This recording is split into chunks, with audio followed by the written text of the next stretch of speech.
Hi everyone, welcome to back my channel Data Science Genius. This channel is very helpful for your knowledge in data science course, and today we are going to explore an important topic, three types of machine learning. आज हम machine learning की types को define करेंगे। Machine learning क्या है उसका introduction हमने पिछले लेक्चर में पढ़ा था। अगर किसी ने नहीं देखी तो वो उस वीडियो को पहले देखकर फिर इस वीडियो पे आए कि three types of machine learning को डिफ़ाइन कर रहे हैं। आज हम various type of machine learning में three basic machine learning types को डिफ़ाइन करेंगे, जो है सुपरवाइज, अनसुपरवाइज, रेनफोर्समेंट लर्निंग है। बहुत जगह इसमें डिफरेंस के बारे में पूछा जाता है और मैं आपको इस वीडियो में सिंपल लेवल से और रियल लाइफ एग्जांपल से आपको ये समझाऊंगी। सुपरवाइज लर्निंग से तो जैसे कि मशीन लर्निंग की बात करें कि आर्टिफिशियल इंटेलिजेंस की बात करें, हमारा मेन एम है कि कैसे मशीन लर्निंग को इंटेलिजेंट बनाया जाए। और किसी भी मशीन को इंटेलिजेंट बनाने का सबसे मेन फैक्टर क्या है कि वो खुद से लर्न करे, खुद को ट्रेन करे, खुद के अंदर एक इंफॉर्मेशन रखे। यहाँ हमारे पास तीन टाइप्स हैं, types of learning: supervise learning, unsupervise learning और मोस्टली सेमी सुपरवाइज भी होती है, बट यहाँ पे हम तीन को डिफ़ाइन करेंगे। और रेनफोर्समेंट भी है, वैसे मैं आपको नॉलेज दे दूँगी। What is supervise learning?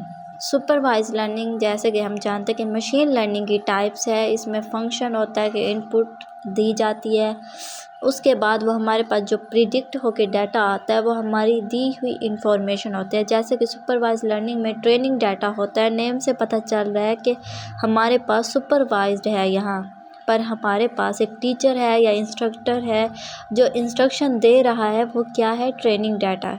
इसका मतलब है कि ऑलरेडी हमारे पास इनपुट और आउटपुट अवेलेबल है और इनपुट और आउटपुट की बेसिस पर हम ट्रेनिंग डाटा को लेबल डाटा बेस पर मॉडल ट्रेन कराते हैं। उस मॉडल में न्यू इनपुट डालकर देखते हैं कि वैलिड इनपुट आ रही है या नहीं आ रही।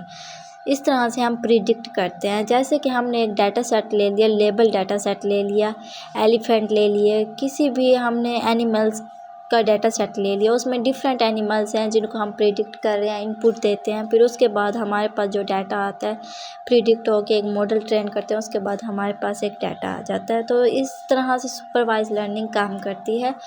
जैसे हम डाटा सेट किसी चीज़ का भी दे सकते हैं, एप्पल का, बनानास का। उसके बाद सुपरवाइज लर्निंग की टेक्निक्स लगती हैं, के मीन्स KNN, ये एल्गोरिथम है सुपरवाइज लर्निंग के, जो मॉडल ट्रेन होकर जो हमारे पास एंड में डाटा आता है प्रिडिक्ट होके, उसको आउटपुट कहते हैं, प्रिडिक्शन डाटा कहते हैं। अगर हमने एप्पल को प्रिडिक्ट कराया तो उसके बाद जो हमारे पास हमने इनपुट भी खुद दिया है, तो हम ये चेक कर रहे हैं कि मशीन लर्निंग के एल्गोरिथम काम सही कर रहे हैं या नहीं कर रहे हैं, हमने जो मॉडल लगाया वो ट्रेन सही हुआ है या नहीं हुआ।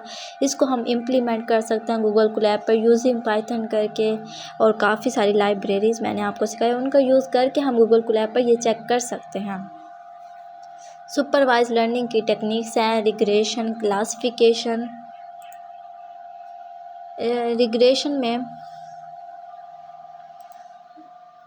रिग्रेशन एनालिसिस करती है, प्रिडिक्ट करती है रिलेशनशिप बिटवीन डिपेंडेंट और इंडिपेंडेंट वेरिएबल्स को, ये कंटिन्यूस वैल्यूज़ को प्रिडिक्ट करती है।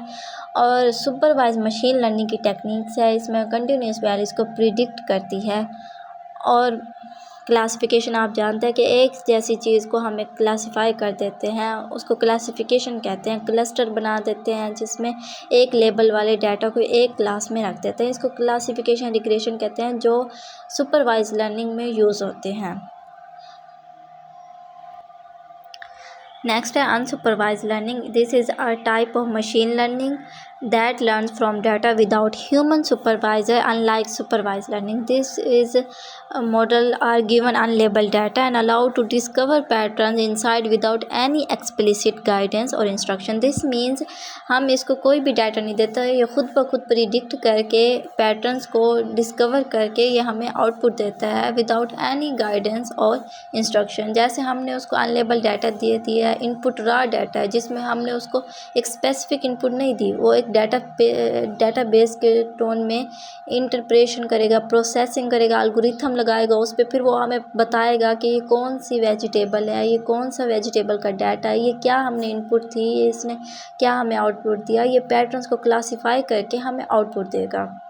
अनसुपरवाइज लर्निंग में फॉर एग्जांपल हमने उसको एक एनिमल्स का डाटा सेट दे दिया जिसमें बहुत सारे एनिमल्स है, कैट है, डॉग है, तो वो किस तरह से प्रिडिक्ट करेगा कि इसमें कौन सी शेप ये डॉग की और कौन सी शेप कैट की है। तो उस पर वो के मीन्स क्लस्टरिंग का मॉडल ट्रेन करेगा, उसके पैटर्न्स को डिफ़ाइन करेगा, डिस्कवर करेगा विदाउट एनी इंफॉर्मेशन, वो उसको लेबल करेगा जस्ट। फिर वो अनसुपरवाइज लर्निंग लेबल डाटा में जाएगा, तो तब हमारे पास आउटपुट आएगी। इनपुट रॉ डाटा देते हैं हम उसको, एल्गोरिथम वो लगाता है, वो हमें आउटपुट की शेप में हमें एक रिज़ल्ट प्रिंट दे देता है। जैसे कि हमारे पास एक वेदर का डाटा सेट है, उसमें हमें नहीं पता कि कौन सा कब मौसम कैसा हो जाएगा, तो हम उसको जस्ट हमारे पास सिमिलरिटीज़ एल्गोरिथम के तौर पे हम लगा के उसकी ग्रुपिंग करके फिर हम ना एक उसको बताते हैं कि टेम्परेचर क्या होगा, वेदर क्या होगा, सीज़न कौन सा है। तो वो हमें जब प्रिडिक्ट करके हिडन इनसाइट से इंफॉर्मेशन निकाल के देता है, तो उसको कहते हैं unsupervise learning.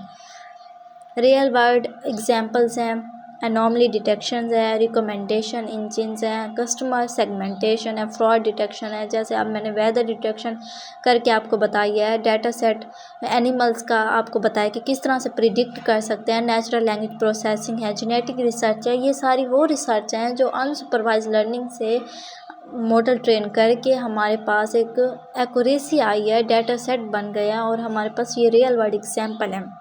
Machine learning 2 types में कैटेगरीज किए गए हैं, सुपरवाइज में और अनसुपरवाइज लर्निंग एल्गोरिथम है। और सुपरवाइज लर्निंग में फिर मज़ीद 2 टेक्निक्स बताई हैं, रिग्रेशन क्लासिफिकेशन, और अनसुपरवाइज लर्निंग में क्लस्टरिंग और एसोसिएशन मींस क्लासिफिकेशन होती है। इसमें भी क्लासिफाई करते हैं कि ये टैग ये हमने जो उसको डाटा सेट दिया है कौन सी शेप में है, तो वो फिर हमें बताता है कि ये डॉग था, ये कैट है, ये क्या है। फिर इस तरह से वो शेप पर प्रिडिक्ट करता है, जैसे सीज़न है, बारिश आएगी, ये धूप है, ये क्या है। इस तरह से वो डाटा इकट्ठा करता है, तो फिर वो प्रिडिक्ट करता है। अनसुपरवाइज लर्निंग से वो सुपरवाइज में जाता है, उसके बाद हमारे पास एक रिज़ल्ट आता है। और आगे है supervise learning difference. Unsupervise learning input data supervise में लेबल दिया जाता है, अनसुपरवाइज में अनलेबल दिया जाता है, और फीडबैक मैकेनिज़्म उसमें अवेलेबल होता है, इसमें नहीं होता। आप ये देख के पढ़ सकते हैं। जैसे कि मैंने आपको बताया कि सेमी सुपरवाइज लर्निंग भी मैं आपको बता दूंगी। Semi supervise learning is a branch of machine learning that combines supervised and unsupervised learning by using both labeled and unlabeled data to train artificial intelligence model for classification and regression. Its mean ये small amount of labeled data लेता है और large amount of unlabeled data लेता है, और to combines करके जो हमारे पास आता है it's called semi supervise learning. इसके पास ना हम इस तरह से समझते हैं कि एग्जांपल से हम ना मशीन लर्निंग को एक इनपुट डाटा देंगे जो लेबल फॉर्म में होगा, और दूसरा देंगे अनलेबल डाटा जो लेबल नहीं किया होगा। तो अनलेबल डाटा मॉडल लगाएगा, इसमें SVM मॉडल, के मीन्स क्लस्टरिंग, KNN मॉडल के थ्रू हम प्रिडिक्ट कर सकते हैं कि हम जो एक डाटा उठा रहे हैं जो ज़्यादा फॉर्म में होगा उसको एक प्रिडिक्ट करेंगे वो क्या है। अगर एप्पल डाटा सेट हो वो ज़्यादा है, अनलेबल्ड है, और एक है बनानास डाटा वो लेबल है, वो तो बताया गया है। तो जो नहीं बताया गया वो ज़्यादा फॉर्म में है डाटा सेट, तो उसको बताएंगे। ये semi supervise learning machine learning के जो एल्गोरिथम्स होते हैं वो लगा के उसको ट्रेन करके जो बताएगा कि this is Apple, it's call, ये हमारे पास एक प्रिडिक्शन हुई फॉर्म में डाटा आया है या इंफॉर्मेशन आया या आउटपुट आया है, तो इसको कहते हैं semi supervise learning. Raw data देते हैं, sample data, code loss, new sample data, feedback, model train, prediction, testing. आपको ये मैंने पिछली वीडियोस में बताया है कि ट्रेनिंग कैसे होती है, टेस्टिंग कैसे होती है, मॉडल कौन से लगाते हैं। तो एल्गोरिथम लगा के जो हमारे पास प्रोडक्ट होता है, ट्रेन एल्गोरिथम होता है, तो वो हमारे पास सेमी सुपरवाइज लर्निंग है। तो इमेज क्लासिफिकेशन अंडर आता है सेमी सुपरवाइज लर्निंग में। ये ट्रेन करता है मशीन लर्निंग मॉडल को, और deep learning model using both label image और unlabel image. Third type, reinforcement learning, is a machine learning technique that trains software to make decisions to achieve the most optimal result. It mimics trial and error learning process that humans use to achieve their goal. It's mean, for example, teaching a computer program to play a video game. The program learn by trying different action, receiving point for good. अगर वो good point ले रहा है, अगर वो game खेल रहा है, एक स्टूडेंट एक एजेंट ले लें, अगर एक इन्वायरमेंट उसको दिया गया, ऑल प्रोसेस उसको दिया गया है कि एक्शन लेना है, फिर उसने इस स्टेट पर है कि गेम खेलनी है, फिर उसके बाद जो रिवार्ड आएगा तो वो उसके पास गुड पॉइंट्स हैं, वो रिसीव जो गुड पॉइंट्स कर रहा है। अगर वो मूव कर रहा है लूजिंग पॉइंट पर, अगर वो लूज़ पॉइंट पर जा रहा है तो इट्स मीन वो उसकी मिस्टेक्स हैं, एरर आ रहा है इसमें। तो हम अगर एक दफ़ा गेम खेल रही उसमें हमें पता चल गया कि ये हमारा अनवांटेड वर्क था जिसमें हमें रिवार्ड नहीं मिले, जिसमें हमें कुछ भी एक्टिविटीज़ हमने की उससे हमें कोई भी एक्यूरेसी नहीं मिली, तो हम जब पास्ट वर्क के बिहाफ पर नेक्स्ट वर्क जब करेंगे, फ्यूचर में वर्क करेंगे, तो हम इन सब चीज़ों पे नज़र रखेंगे, हम इस बेसिस पे करेंगे। नेक्स्ट टाइम हमारे पास बेस्ट रिज़ल्ट है, गुड पॉइंट्स हैं, हम जब करें गेम खेलें तो हमारे पास रिसीव जो पॉइंट्स हों वो गुड हों, तो एक्शन जो हम परफॉर्म करेंगे, जो हमारे पास रिवार्ड हैं वो एक्यूरेसी में आए, हम एक रिवार्ड जीत लें। तो इस तरह से हम ये गेम खेलते हैं, तो हम प्रिडिक्ट करते हैं कि over time it learns to best strategies to maximum its score and improve the performance in the game. हम इस तरह से गेम खेलते हैं कि हम जब कोई भी काम कर रहे हैं, प्रिडिक्ट कर रहे हैं मॉडल को, अगर मॉडल एक दफ़ा हमें एक्यूरेसी बेस्ट नहीं दे रहा तो हम उस पर और स्ट्रेटजीज़ लगाएंगे जिससे वो हमें best accuracy they. It's mean reinforcement algorithm. Thank you for watching my video and please don't forget subscribe, like and share more informative knowledge in next video and पिछली सारी वीडियोस को देखें, आपको बहुत मज़ीद नॉलेज मिलेगा। और सब्सक्राइब करके बेल आइकन प्रेस कर दें ताकि न्यू वीडियो आप तक पहुंच जाए। अल्लाह हाफिज़।